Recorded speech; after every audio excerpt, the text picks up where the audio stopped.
सिक्किम में केंद्रीय गृह मंत्री का भव्य स्वागत। डेयरी सम्मेलन में साल 2027 तक देश की हर एक पंचायत में पैक्स गठन के लक्ष्य को दोहराया। अमित शाह ने असम को बाढ़ मुक्त बनाने के लिए समीक्षा बैठक की। मुख्यमंत्री को बाढ़ से बचाव के लिए कार्य योजना तैयार करने का दिया निर्देश।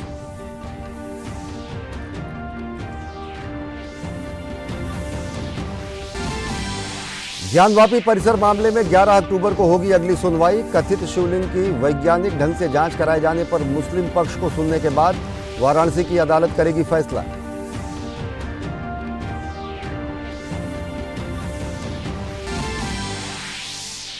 पाकिस्तान की जेल में 6 भारतीय नागरिकों की मौत पर विदेश मंत्रालय ने जताई चिंता। कहा, कई बार उठा चुके हैं कैदियों की सुरक्षा का मामला। पाकिस्तान से भारतीयों की जल्द से जल्द रिहाई की मांग।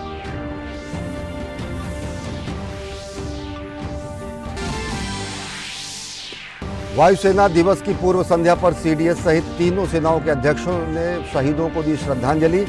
शनिवार को चंडीगढ़ में वायुसेना मनाएगी अपना 90वां स्थापना दिवस।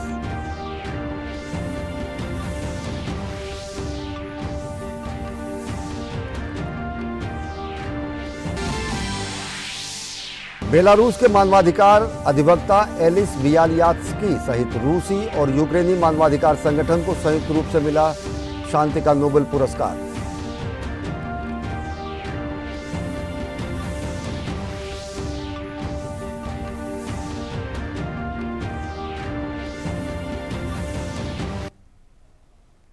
नमस्कार, मैं हूं अश्विनी कुमार मिश्र। देखते हैं खबरों को विस्तार से। 3 दिन के जम्मू कश्मीर दौरे के बाद केंद्रीय गृह मंत्री अमित शाह पूर्वोत्तर के 3 दिवसीय दौरे पर पहुंचे हैं। सिक्किम में वो पूर्वोत्तर सहकारिता डेयरी सम्मेलन में शामिल हुए तो देश में सहकारिता के विस्तार पर भी जोर दिया। केंद्रीय गृह मंत्री अमित शाह ने शाम को असम भी पहुंचे और जहां उन्होंने राज्य को बाढ़ मुक्त बनाने के लिए समीक्षा बैठक की। बैठक में इस बात पर जोर दिया गया कि अगर असम को आगे विकास करना है तो निजी निवेश को आकर्षित करना है तो बाढ़ से बचना जरूरी है। केंद्रीय गृह एवं सहकारिता मंत्री अमित शाह ने राज्य सरकारों से दशकों से बाढ़ की समस्या से जूझ रहे असम को निजात दिलाने के लिए लंबे समय की कार्य योजना के साथ सामने आने को कहा।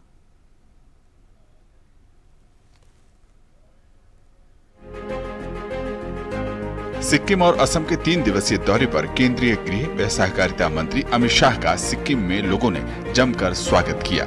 लोगों के हाथों में राष्ट्रध्वज दिखाई दिए और उन्होंने केंद्रीय गृह मंत्री का अभिनंदन किया।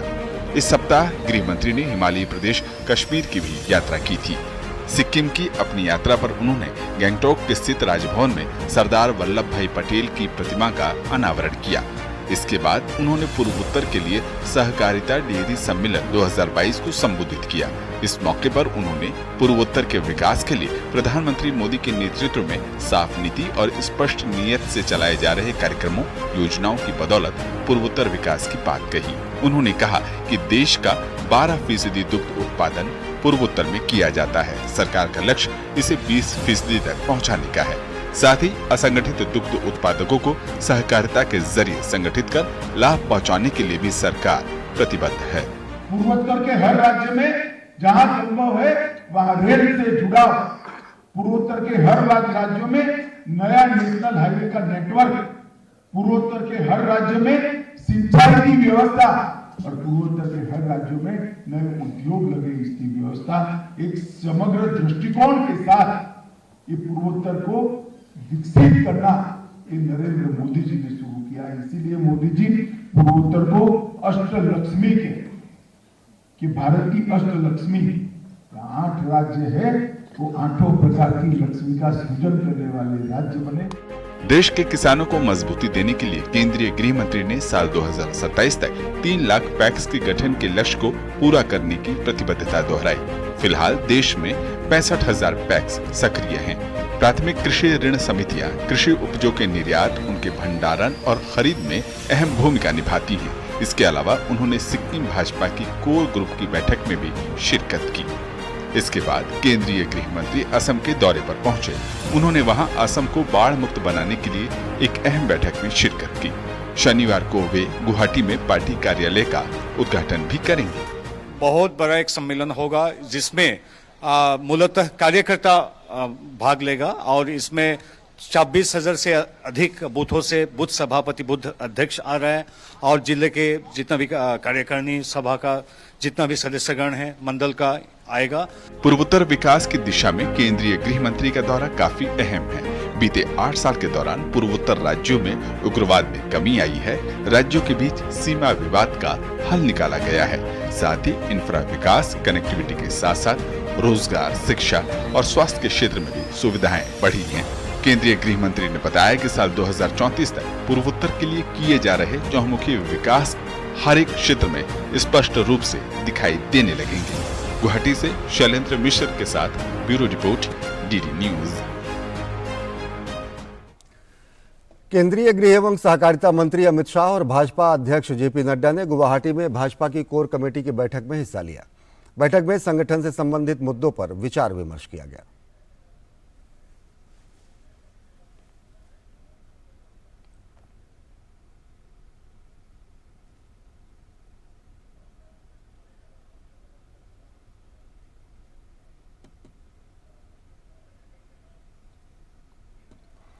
वाराणसी के ज्ञानवापी परिसर में मिले कथित शिवलिंग की जांच पर आज वाराणसी कोर्ट का फैसला टल गया। अब मामले की अगली सुनवाई 11 अक्टूबर को होगी।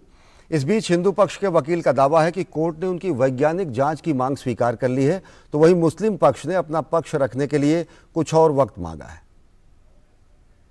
वाराणसी की जिला कोर्ट ने ज्ञानवापी मस्जिद परिसर में मिले कथित शिवलिंग की जांच की मांग पर फैसला फिलहाल टाल दिया है। अब इस मामले में कोर्ट 11 अक्टूबर को अगली सुनवाई करेगा। शुक्रवार को हुई सुनवाई में हिंदू पक्ष की ओर से पेश हुए वकील ने कहा कि उन्होंने कार्बन डेटिंग की मांग शिवलिंग के लिए नहीं की है, बल्कि उन्होंने मांग की है कि इसकी जांच एक पुरातत्व सर्वेक्षण विशेषज्ञ कमेटी के माध्यम से की जाए, जिसके बाद यह स्पष्ट हो जाएगा कि यह शिवलिंग कितना पुराना है। शिवलिंग वहाँ पे बरामद हुआ है 16 मई को। क्या वो पार्ट ऑफ सूट प्रॉपर्टी है कि नहीं, जिसपे हमने कोर्ट को अपनी रिलीफ दिखाई, जिसपे रिलीफ में स्पष्ट रूप से लिखा हुआ है कि जो शिवलिंग वहाँ पे 16 मई को मिला और विजिबल इनविजिबल देवता की पूजा करने का अधिकार। कोर्ट ने एक क्लैरिफिकेशन मांगा था कि क्या साइंटिफिक इन्वेस्टिगेशन के लिए कोर्ट कोई कमीशन जारी कर सकती है, जिसपे हमने सीपीसी के ऑर्डर 26 रूल ए की तरफ 10A की तरफ कोर्ट का ध्यान आकृष्ट किया, जिसमें कोर्ट को पावर है कि साइंटिफिक इन्वेस्टिगेशन इसमें जारी किया जा सके। गौरतलब है कि मुस्लिम पक्ष ने ज्ञानवापी में मिले कथित शिवलिंग को फव्वारा माना है, जिसके लिए मुस्लिम पक्ष ने अपनी बात को कोर्ट में रखने के लिए कुछ और समय मांगा है। कोर्ट में अगली सुनवाई आने वाले मंगलवार को होगी। सर्वे या कुछ भी हो, ये तो प्रोविजन है कि सर्वे हो सकता है, लेकिन जिस चीज़ का डिस्प्यूट हो उसी चीज़ का, जो मुकदमे में जिस चीज़ का डिस्प्यूट हो उसी चीज़ का ना सर्वे या साइंटिफिक रिपोर्ट आएगी। इसका डिस्प्यूट ही नहीं है इस मुकदमे में, तो इसकी कार्बन डेटिंग या किसी चीज़ की आवश्यकता नहीं है। 11 तारीख को सुनवाई करेंगे, जो डेट फिक्स करेंगे उस पर ऑर्डर होगा। गौरतलब है कि ज्ञानवापी परिसर में हुए सर्वे के बाद मिले कथित शिवलिंग को लेकर हिंदू और मुस्लिम पक्ष अपने अपने दावे कर रहे हैं, जिसको लेकर सभी की निगाहें अदालत पर लगी हुई हैं कि कोर्ट क्या फैसला देता है। Bureau report, DD news.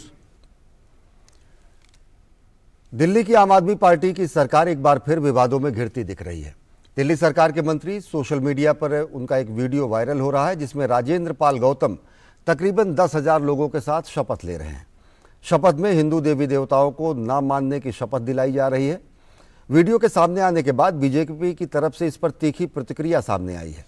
मामले को तूल पकड़ता देख राजेंद्र पाल गौतम ने अपनी सफाई दी है, लेकिन बीजेपी केजरीवाल के मंत्री पर आक्रामक रुख अपनाते हुए तुरंत मंत्रिमंडल से बर्खास्त करने की मांग की है। मैं ब्रह्मा विष्णु और महेश को कभी ईश्वर नहीं मानूंगा, और ना ही उनकी पूजा करूंगा।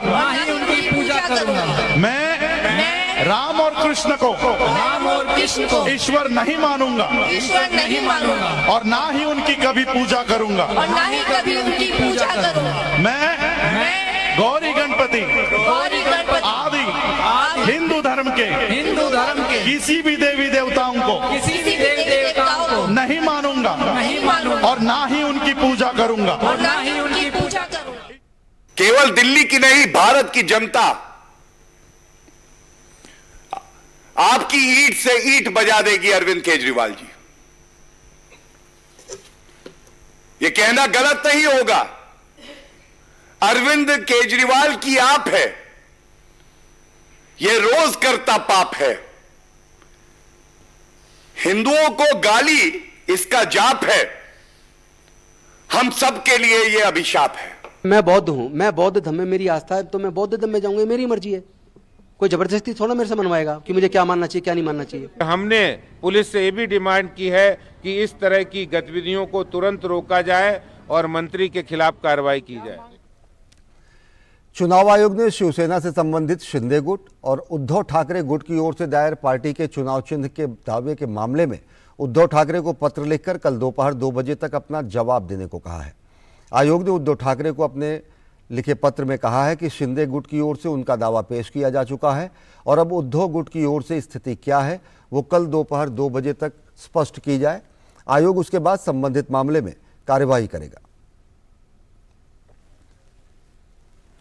केंद्रीय मंत्री नारायण राणे ने महाराष्ट्र के पूर्व मुख्यमंत्री उद्धव ठाकरे के खिलाफ जमकर हमला बोला है। उन्होंने उद्धव ठाकरे पर विचारधारा को छोड़ने और बाला साहब ठाकरे को छलने का आरोप लगाया है। नारायण राणे ने कहा कि शिव सैनिकों के अंदर अभी भी बाला साहब ठाकरे की विचारधारा का जबरदस्त प्रभाव है। बिहार के पूर्व मुख्यमंत्री और राजद प्रमुख लालू प्रसाद यादव और उनके परिवार की मुश्किलें बढ़ती जा रही हैं। सीबीआई ने पूर्व रेल मंत्री लालू प्रसाद यादव, उनकी पत्नी और बिहार की पूर्व मुख्यमंत्री राबड़ी देवी सहित 14 अन्य के खिलाफ जमीन के बदले रेलवे में नौकरी मामले में आरोप पत्र दाखिल किया है। लालू प्रसाद पर आरोप है कि उन्होंने रेल मंत्री के रूप में रहते हुए काफ़ी लोगों को जमीन लेकर बदले में उन्हें रेलवे में ग्रुप डी में नौकरी दी। इसी मामले में सीबीआई ने दिल्ली के राउस कोर्ट में आरोप पत्र दाखिल किया है। हिमाचल प्रदेश के मुख्यमंत्री जयराम ठाकुर और केंद्रीय मंत्री अनुराग सिंह ठाकुर ने ऊना विधानसभा क्षेत्र में 198.62 करोड़ रुपए के 26 विकास कार्यों का लोकार्पण और शिलान्यास किया। मौका था प्रगतिशील हिमाचल स्थापना के 75 वर्ष के कार्यक्रम का। कार्यक्रम को संबोधित करते हुए मुख्यमंत्री ने कहा कि केंद्र सरकार ने हिमाचल प्रदेश के लिए बल्क ड्रग पार्क स्वीकृत किया है, जो प्रदेश की अर्थव्यवस्था के लिए वरदान साबित होगा। उन्होंने कहा कि यह पार्क ऊना जिले के हरोली में स्थापित किया जाएगा। विदेश मंत्रालय के प्रवक्ता अरिंदम बागची ने पाकिस्तान की जेलों में बंद 6 भारतीय नागरिकों की मौत पर चिंता व्यक्त की है। इनमें से 5 मछुआरे थे।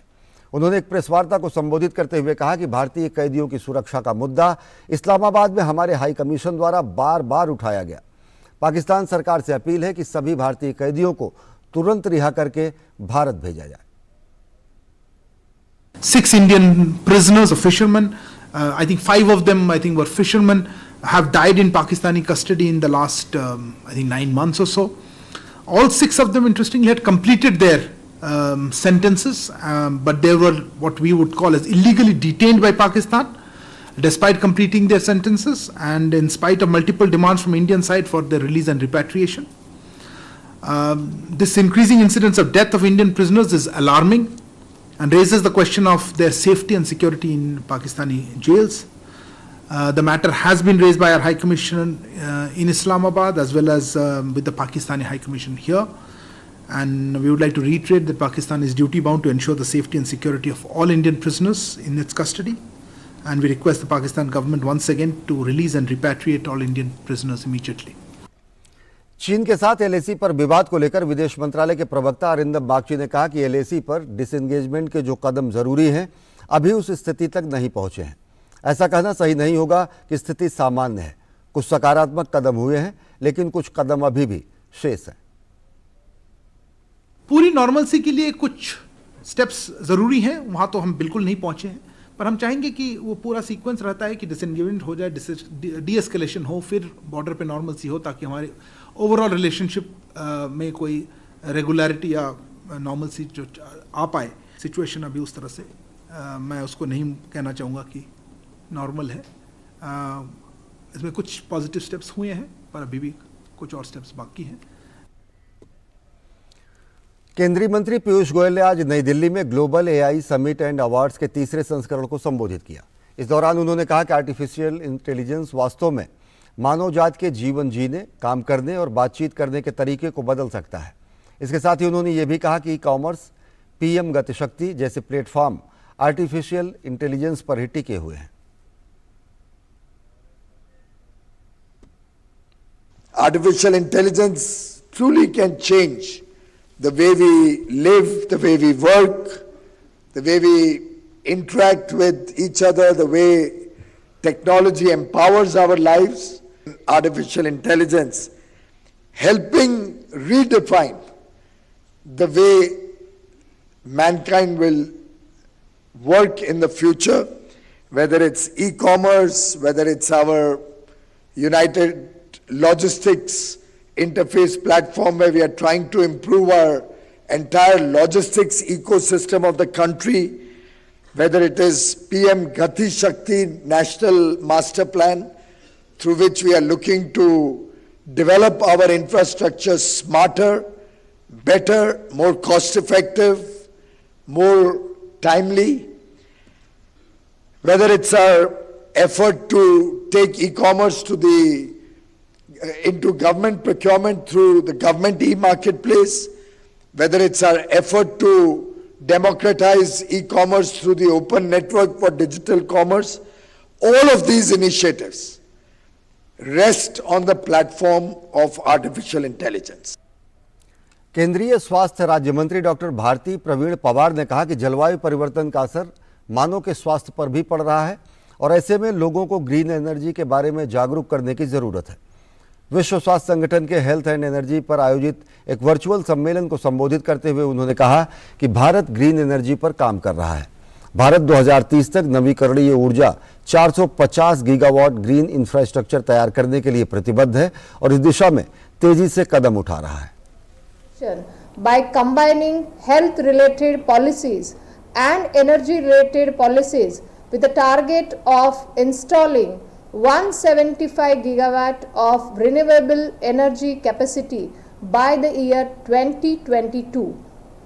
India is already ahead of what we pledged in our nationally determined contributions and added that already 39% of our installed capacity is from non-fossil based sources, and by 2022 we will reach our target of 40%.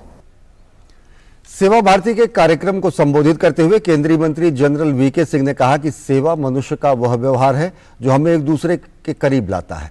सेवा के जरिए ही वंचित व्यक्ति की समस्याओं का निराकरण किया जा सकता है। उन्होंने सेवा भारती द्वारा किए जा रहे कार्यों की प्रशंसा की।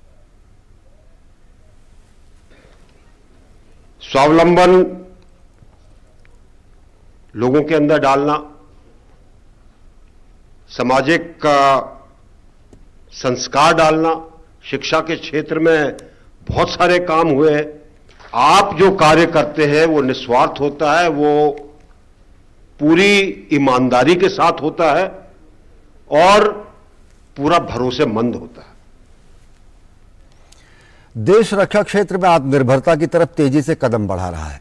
रक्षा सार्वजनिक क्षेत्र के उपक्रमों ने सकारात्मक स्वदेशीकरण सूची में दर्ज 214 रक्षा उत्पादों में से 72 उत्पादों को मूल स्वदेशीकरण समय सीमा से काफी पहले स्वदेशी कर दिया है। शेष 142 वस्तुओं का दिसंबर 2022 तक की समय सीमा के भीतर स्वदेशीकरण किया जा रहा है। स्वदेशीकरण होने वाली वस्तुओं में जलयानों के लिए magazine fire fighting system, steering gear system, Akash मिसाइलों के लिए प्रेशराइज्ड कंटेनर आदि शामिल हैं। गौरतलब है कि रक्षा क्षेत्र में आत्मनिर्भरता को बढ़ावा देने और आयात पर निर्भरता कम करने के लिए रक्षा उत्पादन विभाग ने 3 सकारात्मक स्वदेशीकरण सूचियां तैयार की हैं। हर साल 8 अक्टूबर वायुसेना दिवस के रूप में मनाया जाता है।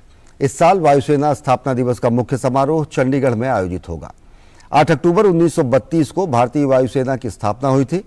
90वें वायुसेना दिवस समारोह की पूर्व संध्या पर सीडीएस जनरल अनिल चौहान और तीनों सेनाओं के प्रमुखों ने दिल्ली स्थित राष्ट्रीय समर स्मारक पर देश सेवा में अपना सर्वोच्च बलिदान देने वाले वीर जवानों को श्रद्धांजलि अर्पित की।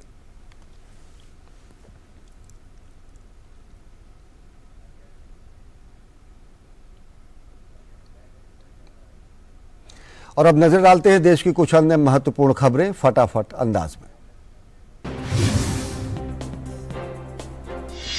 मुंबई नारकोटिक्स कंट्रोल ब्यूरो को एक बार फिर बड़ी कामयाबी मिली है। ब्यूरो ने गुजरात के जामनगर और मुंबई के एक गोदाम से 120 करोड़ रुपए मूल्य की 60 किलो मादक दवा मेफेड्रोन जब्त की है। एनसीबी ने इस मादक पदार्थ के तस्कर गिरोह का पर्दाफाश कर सरगना समेत 6 लोगों को गिरफ्तार किया है। झारखंड के दुमका में एक बार फिर युवती को पेट्रोल डाल जिंदा जलाने का दिल दहलाने वाला मामला सामने आया है। दुमका के डीएसपी शिवेंद्र ने बताया कि गुरुवार रात एक शादीशुदा युवक ने युवती के घर में घुसकर उस पर पेट्रोल से आग लगा दी। वह उस पर जबरन शादी का दबाव बना रहा था। प्राथमिक इलाज के बाद उसे रांची के रिम्स रेफर किया गया था, जहां इलाज के दौरान उसकी मौत हो गई है। आरोपी को पुलिस ने गिरफ्तार कर लिया है। कांग्रेस सांसद राहुल गांधी ने पार्टी की भारत जोड़ो यात्रा के 30वें दिन की शुरुआत मांड्या जिले के मल्लेनाहल्ली से की है। इस दौरान उन्होंने स्थानीय लोगों से भी बातचीत की। अदानी समूह ने राजस्थान में कई औद्योगिक क्षेत्रों में 35,000 करोड़ रुपए से अधिक का निवेश किया है। इसके अलावा अदानी समूह 10,000 मेगावाट अक्षय ऊर्जा उत्पादन क्षमता के लिए 50,000 करोड़ रुपए का निवेश कर रहा है। कर्नाटक के बीदर में दशहरा उत्सव के दौरान भीड़ द्वारा एक ऐतिहासिक मदरसा में घुसकर पूजा करने का मामला सामने आया है। महमूद गवा नाम के मदरसा में 9 लोग अचानक से जबरदस्ती घुस गए, जिसके बाद वहां एकाएक तनाव की स्थिति उत्पन्न हो गई थी, जिसके बाद बीदर पुलिस ने सभी 9 आरोपियों के खिलाफ मामला दर्ज कर लिया है। झांसी के पास बबीना छावनी में आज फील्ड फायरिंग अभ्यास के दौरान एक T-90 टैंक की बैरल फटने के बाद एक जेसीओ सहित भारतीय सेना के 2 जवानों की जान चली गई। इस घटना की जांच के लिए कोर्ट ऑफ इंक्वायरी का आदेश दिया गया है। भारतीय सेना ने इस बात की जानकारी दी। उत्तरकाशी में द्रौपदी का डांडा की चोटी पर हिमस्खलन से चपेट में आए 7 और प्रशिक्षु पर्वतारोहियों के शव आज दोपहर तक खोज बचाव दल ने बरामद कर लिए हैं। इस तरह अब तक कुल 26 शव बरामद हुए हैं। बाकी लापता 3 पर्वतारोहियों की तलाश जारी है। कई फिल्मों और धारावाहिक में काम कर चुके मशहूर अभिनेता अरुण बाली का 79 वर्ष की आयु में मुंबई में निधन हो गया है। वह लगातार बीमारी से जूझ रहे थे। कुछ महीने पहले उन्हें अस्पताल में भर्ती कराया गया था। गुजरात में चल रहे राष्ट्रीय खेलों में शुक्रवार का दिन केरल के साजन प्रकाश का नाम रहा। साजन ने 2 स्वर्ण पदक अपने नाम किए, तो वहीं गुजरात की माना पटेल और कर्नाटक के श्रीहरि नटराज ने अपनी सभी स्पर्धाओं में गोल्ड जीता।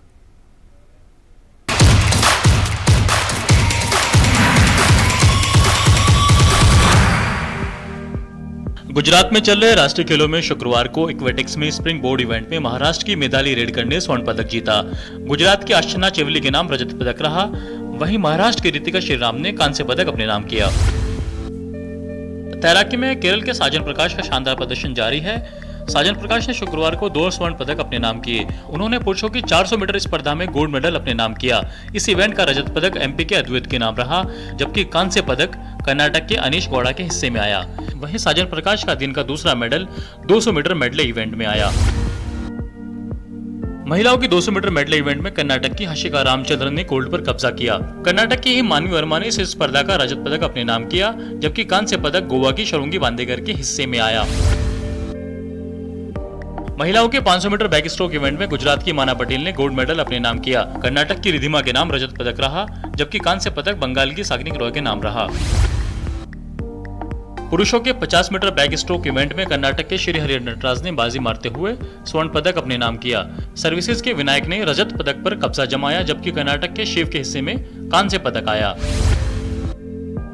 बात अगर हॉकी की करें तो मध्य प्रदेश की महिला हॉकी टीम ने सेमीफाइनल में जगह बना ली है। शुक्रवार को खेले गए पहले क्वार्टर फाइनल में मध्य प्रदेश ने ओडिशा पर 4-2 से जीत दर्ज कर सेमीफाइनल में जगह पक्की की। महिला हॉकी के दूसरे क्वार्टर फाइनल में हरियाणा की टीम ने कर्नाटक को हरा दिया है। इस एक तरफा मैच में हरियाणा की टीम ने कर्नाटक को 6-0 के बड़े अंतर से मात देकर सेमीफाइनल में जगह बनाई। गुजरात से गौरव कुमार की रिपोर्ट, डीडी न्यूज।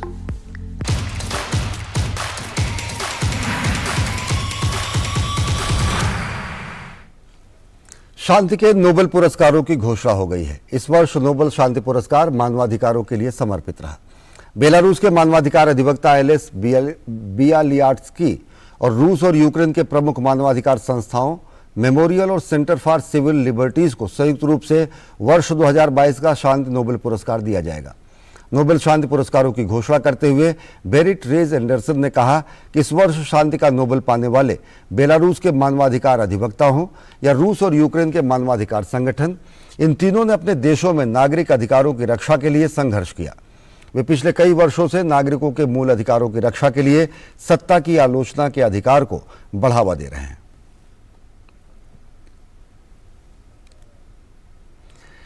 मोदी सरकार की नीतियों की वजह से जम्मू कश्मीर में सैलानियों की संख्या में जबरदस्त इजाफा हुआ है। यहां आने वाले पर्यटकों ने पहले के सारे रिकॉर्ड तोड़ दिए हैं। यह धारा 370 के हटने का परिणाम है कि प्री कोविड से बाद अब कई गुना अधिक संख्या में पर्यटक घाटी पहुंच रहे हैं। राज्य के पर्यटन विभाग के अनुसार जम्मू कश्मीर में पहुंचने वाले पर्यटकों का यह आंकड़ा पहली बार इस स्तर पर पहुंचा है। इससे स्पष्ट है कि पर्यटकों को यहां पर कानून और सुरक्षा व्यवस्था पर पूरा भरोसा है। इसी वजह से पिछले 8 माह में इतनी बड़ी संख्या में पर्यटक पहुंचे हैं। जनवरी 2022 से अगस्त 2022 तक जम्मू कश्मीर जाने वाले पर्यटकों की संख्या 1 करोड़ 42 लाख रही है।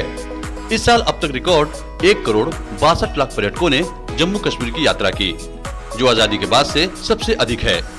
पर्यटन विशेषज्ञों का कहना है कि यह कश्मीर पर्यटन के स्वर्ण युग की वापसी है।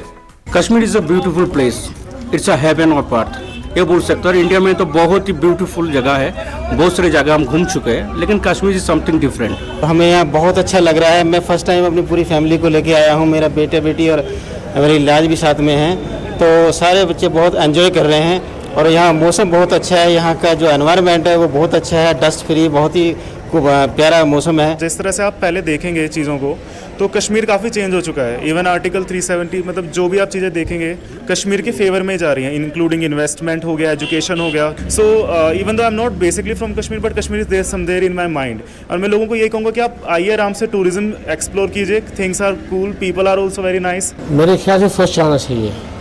जब से हम बड़े हुए तब से फर्स्ट आना चाहिए इतना टूरिस्ट कश्मीर आने के लिए, क्योंकि पहले तो तो केरला वाले नहीं आते थे, उसको पता ही नहीं कश्मीर क्या है, तो वो भी बहुत आने लगा इधर। उनको टोटली मालूम ही नहीं कश्मीर क्या है, तो भी उनका भी रश है इधर। कलकत्ता, ऐसा महाराष्ट्र, गुजराती, चेन्नई से भी सब लोग आते हैं यहाँ टूरिस्ट घूमने के लिए।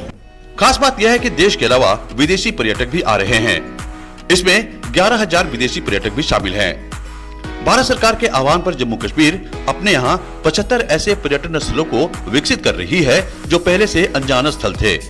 इनके विकसित होने के बाद यहाँ पर रोजगार के अवसर भी बढ़ेंगे और इलाके का विकास भी होगा। वहीं जम्मू कश्मीर फिल्मों के जरिए अपने राज्य को प्रमोट कर रही है।